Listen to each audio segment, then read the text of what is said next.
আসসালামু আলাইকুম রহমতুল্লাহি ওয়া বারাকাতু। গাইস চলে আসছি, দেখেন জায়গায় যাচ্ছি,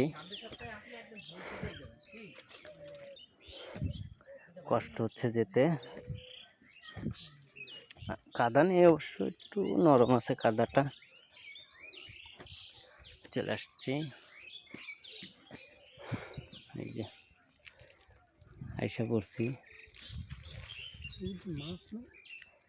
মাছ তো আছে রে, সেলা ফেলা আছে, সেলা মেলা আছে। এত বড় একটা দিঘি, এতে মাছ টাছ নাই আছে। ওই যে মাছ, পানি এত সুন্দর, গোসল করায় কি আনন্দ। মাছ টাছ নাই, তাই আছে দুই চারটা কুমির টুমির আছে। আমি দুই তিন ডুব দিয়ে এই কাছে কি করলো, ওরে বাবা এই হালা বলার জায়গায় এই দেখতো